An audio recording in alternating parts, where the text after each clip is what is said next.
क्या कर रहा है गौतम का? सबको खींच रहे हैं, सब कोई।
स्टेशन का 20 को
अपना देश को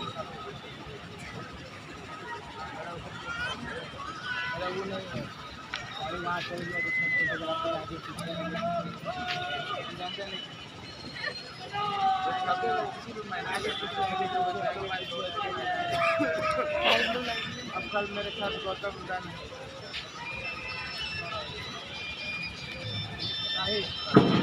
को दिखे पेंटिंग वाला फोटो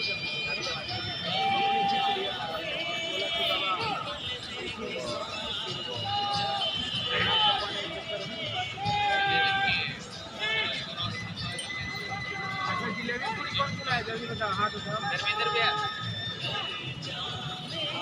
और ये हमने बनाने में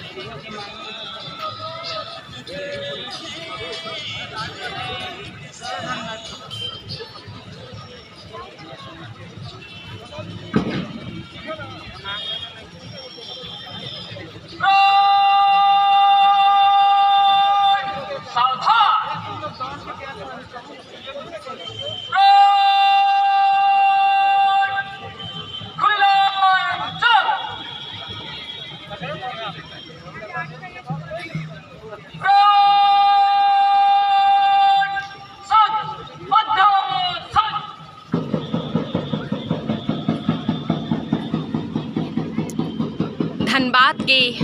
गोल्फ ग्राउंड से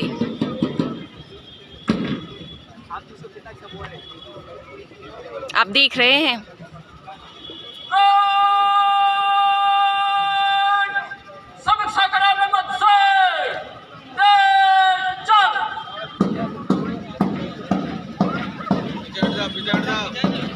अरे नहीं आएगा फाटो मत नहीं आएगा वहीं से बैठ है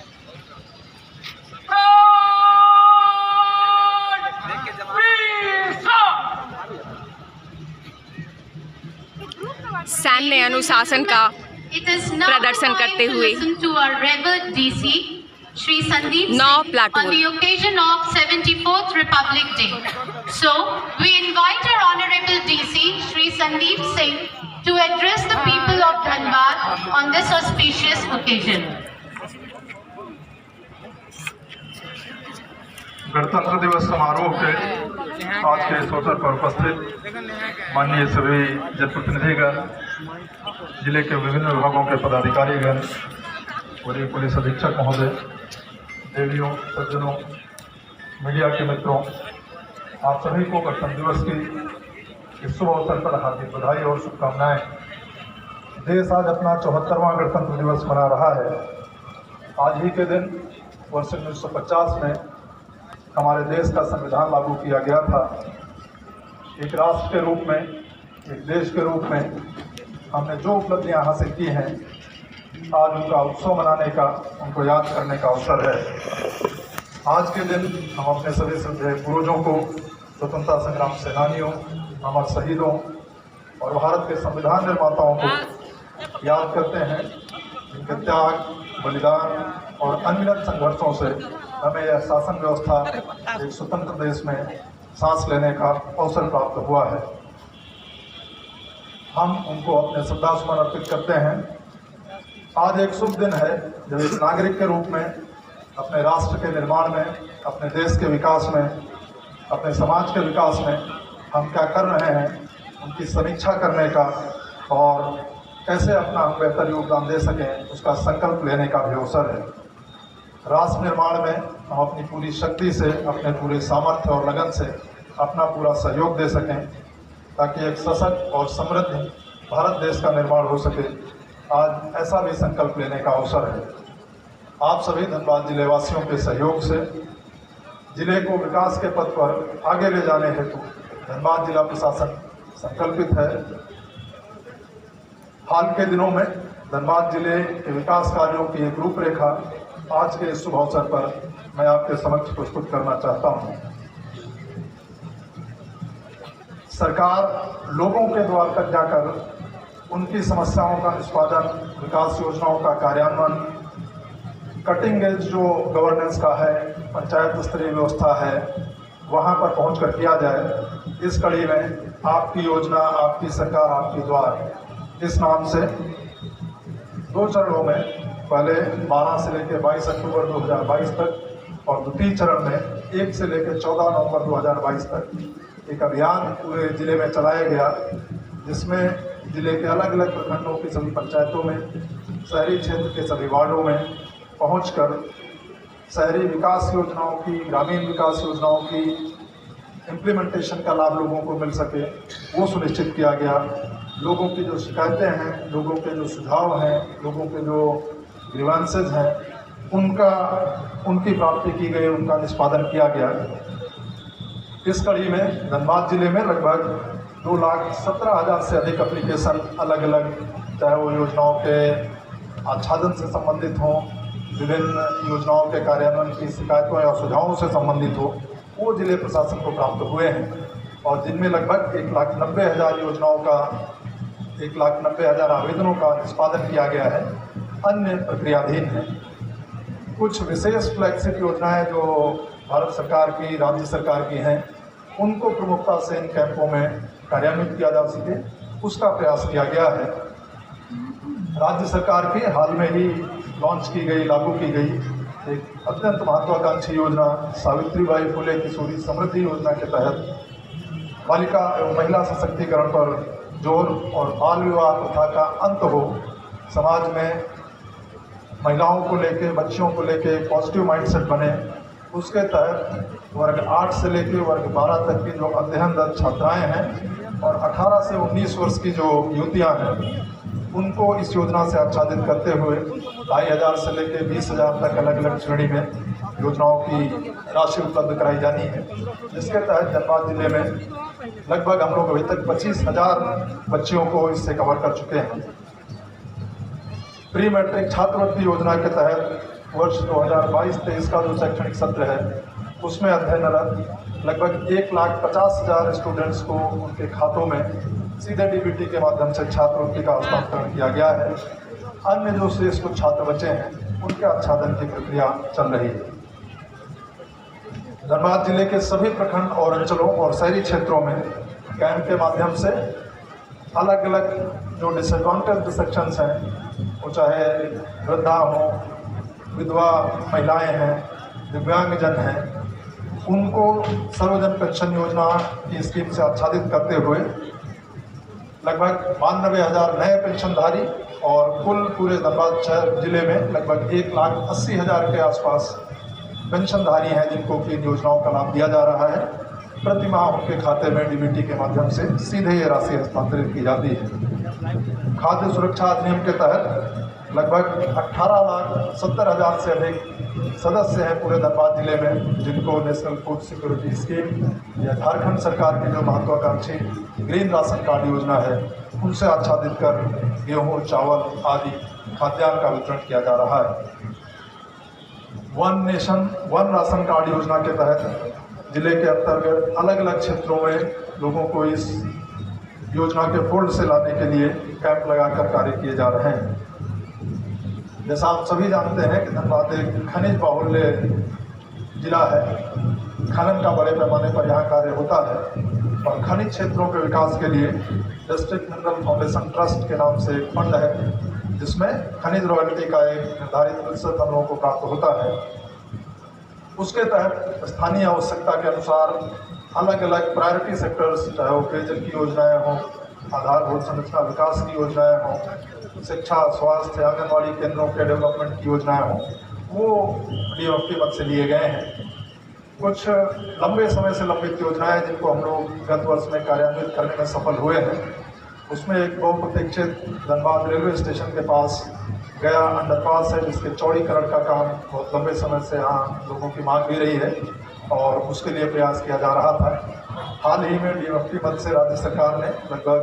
23.5 करोड़ की लागत राशि से उस योजना के कार्यान्वयन की स्वीकृति दी गई है, जिसका टेंडर प्रक्रिया हो रही है। यथाशीघ्र हम लोग उसका निर्माण शुरू होते हुए देखेंगे। इसी तरह शहर में एक प्रमुख पथ श्रमिक चौक से लेकर सिटी सेंटर होते हुए बरवड्डा का जो क्षेत्र है, उसके पुनर्निर्माण की योजना भी लगभग 24 करोड़ की लागत राशि से डीएफटी मद से ही स्वीकृति राज्य सरकार द्वारा दी गई है। पाथरडीह सिंदरी लगभग 13 किलोमीटर की लंबाई का पथ है, जिसके निर्माण की अत्यंत आवश्यकता महसूस की जा रही थी। और करीब 40 करोड़ की लागत राशि से ये पथ का कार्य भी शुरू किया जा रहा है।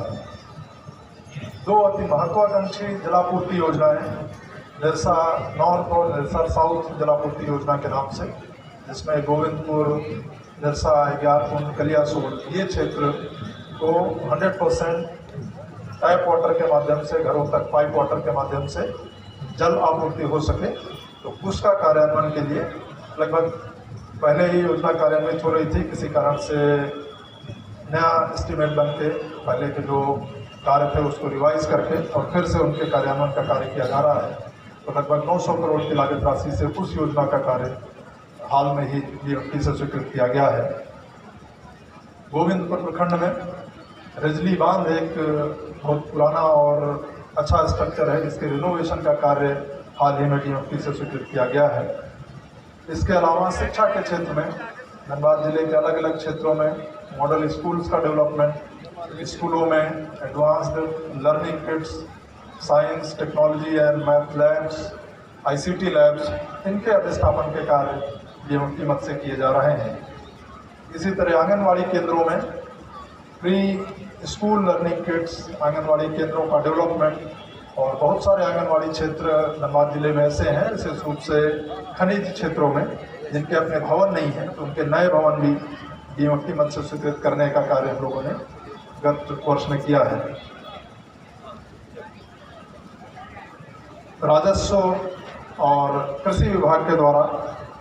पूरे जिले में प्रधानमंत्री किसान सम्मान निधि योजना, मुख्यमंत्री कृषि आशीर्वाद योजना के तहत लगभग 71,250 किसानों को कुल 43 करोड़ की राशि DBT के माध्यम से उनके खातों में हस्तांतरित की गई है। इसी तरह मुख्यमंत्री सुखाड़ राहत योजना के तहत, चूँकि गत जो खरीफ का सीजन रहा है वो पानी की कमी के कारण, वर्षा की कमी के कारण बुआई बहुत कम हुई है, तो उस योजना का लाभ लोगों को देते हुए करीब 39,000 लाभुकों को, किसानों को या जो मजदूर रहे हैं, जो कृषक क्षेत्र में कार्य करते हैं, उनको DBT के माध्यम से प्रति व्यक्ति 3,500 की राशि DBT से उनके खाते में हस्तांतरित की गई है। बैंकों के द्वारा जो अलग अलग प्रायोरिटी सेक्टर्स हैं, कृषि कार्य में संलग्न लोग हैं, महिला स्वयं सहायता समूह हैं, उनको बैंक क्रेडिट लिंकेज से संबद्ध करते हुए धनबाद जिले में अब तक लगभग 48,000 लाभुकों को कुल 302 करोड़ की लोन की राशि, क्रेडिट का एक्सटेंशन अलग अलग बैंकों के द्वारा किया गया है। लघु उद्योग स्थापित करने के लिए स्थानीय स्तर पर लोग अपने लिए कुटीर या लघु रोजगार जो करना चाहते हैं, उनको सपोर्ट करने के लिए स्टैंड अप इंडिया प्रोग्राम के तहत धनबाद जिले में लगभग 170 लघु उद्यमियों को करीब 29 करोड़ की लागत राशि ऋण के माध्यम से बैंकों द्वारा उपलब्ध कराई गई है। इसी तरह KCC के तहत प्रत्येक कृषक जो कृषि क्षेत्र में जिनको ये आवश्यकता महसूस होती है कि उनको अपने पास जो उपलब्ध फंड है उससे अतिरिक्त राशि की भी आवश्यकता है, तो उनको KCC लिंकेज विभिन्न बैंकों के समन्वय से, कृषि विभाग के समन्वय से कराया जा रहा है। ग्रामीण विकास विभाग द्वारा अलग अलग प्रखंडों में विकास की अलग अलग योजनाएं, विशेष रूप से नरेगा, प्रधानमंत्री आवास योजना, श्यामा प्रसाद मुखर्जी रुर्बन मिशन योजना, बिरसा हरित ग्राम योजना, फोटो हो खेल विकास योजना, मैदान जिसमें हम लोग डेवलप करते हैं, तो अलग अलग क्षेत्रों में वैसे कार्य ग्रामीण विकास विभाग द्वारा किए जा रहे हैं। विशेष रूप से जो वंचित और पिछड़े वर्ग हैं, जिनको हम लोग प्रधानमंत्री आवास योजना से किसी कारण से वो चाहे पूर्व की जो लिस्ट है उसमें आच्छादित नहीं हुए, तो बाबा साहब भीमराव अम्बेडकर आवास योजना के तहत उनको चिन्हित करते हुए उनको भी आवास दिए जा रहे हैं। शहरी क्षेत्र में धनबाद नगर निगम द्वारा प्रधानमंत्री आवास योजना के तहत शहरी क्षेत्र में लोगों को आवास उपलब्ध हो, इसके लिए लगभग 6500 लाभुकों को नए आवासों का निर्माण करा के उनको गृह प्रवेश कराया गया है। फ्लैट्स के निर्माण, जो मल्टी स्टोरी बिल्डिंग्स प्रधानमंत्री आवास योजना के तहत बनाई जा रही हैं, उनका कार्य भी तेजी से चल रहा है। धनबाद जिले में कई महत्वपूर्ण तालाब और वाटर बॉडीज हैं, हाल में जिनके रिनोवेशन के कार्य नगर निगम के द्वारा, नगर विकास विभाग के द्वारा जो फंड उपलब्ध कराया गया है, उसमें बरमसिया तालाब, लोको तालाब, पंपू तालाब, राजा तालाब, इनके डेवलपमेंट का, इनके रिनोवेशन का, डिसिल्टिंग का, ये एक महत्वपूर्ण कार्य पिछले वर्ष में हम लोगों ने अचीव किया है। इसी तरह नमामि गंगे योजना के तहत एक अत्यंत महत्वाकांक्षी परियोजना है। उसमें सीवेज ट्रीटमेंट प्लांट लगभग अनुमानित लागत जिसकी 800 करोड़ रुपए है। और धनबाद जैसा हम सभी जानते हैं कि एक बड़ा शहरी क्षेत्र है, लगभग 17-18 लाख की शहरी पॉपुलेशन है। उनको 192 MW क्षमता का एक सीवेज ट्रीटमेंट प्लांट यहाँ स्थापित हो, वो निर्माण किया जा रहा है। पेयजल एवं आपूर्ति और स्वच्छता विभाग द्वारा जिले को खुले में शौच से मुक्त करने के बाद ODF प्लस या ODF सस्टेनेबिलिटी कार्यक्रमों के तहत solid waste management, liquid waste management, इनके कार्यक्रम चलाए जा रहे हैं ताकि सही मायनों में हम लोग जिले को स्वच्छ रख सकें। पशुपालन विभाग द्वारा कृषकों के कृषक जो मजदूर हैं उनको पलायनों को रोकते हुए उनका कैसे हम लोग स्थानीय स्तर पर ही रोजगार के लोगों को साधन उपलब्ध करा सकें, उस तक के तहत मुख्यमंत्री पशुधन विकास योजना के तहत लोगों को अलग अलग पशुधनों का जिस भी क्षेत्र में उनकी अभिरुचि है उनको उपलब्ध कराते हुए सब्सिडाइज रेट पर और लाभ उपलब्ध कराए जा रहे हैं। जिले में विधि व्यवस्था और शांति व्यवस्था बनाए रखने के लिए वरीय पुलिस अधीक्षक महोदय के नेतृत्व में धनबाद जिला पुलिस द्वारा पूरे मनोयोग से अपराध नियंत्रण, विधि व्यवस्था आदि के कार्य बड़ी सफलता से किए जा रहे हैं। आज के इस अवसर पर मैं मीडिया के सभी मित्रों का आपका अभिनंदन भी करता हूं, आपको बधाई भी देता हूं कि जिले के जो भी प्रयास विभिन्न योजनाओं के कार्यान्वयन में या क्षेत्र के विकास में रहते हैं उसमें हमेशा आपका क्रिटिकल, पॉजिटिव, कंस्ट्रक्टिव सहयोग जिला प्रशासन को मिलता रहा है। अंत में पुनः आज के 74वें गणतंत्र दिवस के इस पावन अवसर पर पुनः अपने सभी पूर्वजों को, स्वतंत्रता संग्राम सेनानियों को, अमर शहीदों को याद करते हुए, उनके त्याग बलिदान को याद करते हुए और विशेष रूप से हमारी सेना, पैरामिलिट्री फोर्सेस, पुलिस बल के जवान, उनको याद करते हुए जो हमारे देश की संप्रभुता, अखंडता को अक्षुण्ण बनाए रखने में 24/7 लगे रहते हैं। एक बार पुनः मैं आप सभी को आज के इस पावन अवसर पर गणतंत्र दिवस की हार्दिक शुभकामनाएं देता हूँ, हार्दिक बधाई देता हूँ। आज के इस अवसर पर एक बार हम लोग पुनः आपसी सौहार्द और भाईचारे को कायम रखते हुए देश के विकास में, राज्य के विकास में, क्षेत्र के विकास में, समाज के विकास में अपना कैसे योगदान दे सकें, इसी संकल्प के साथ आप लोगों को गणतंत्र दिवस की हार्दिक शुभकामनाएं, हार्दिक बधाई। जय हिंद।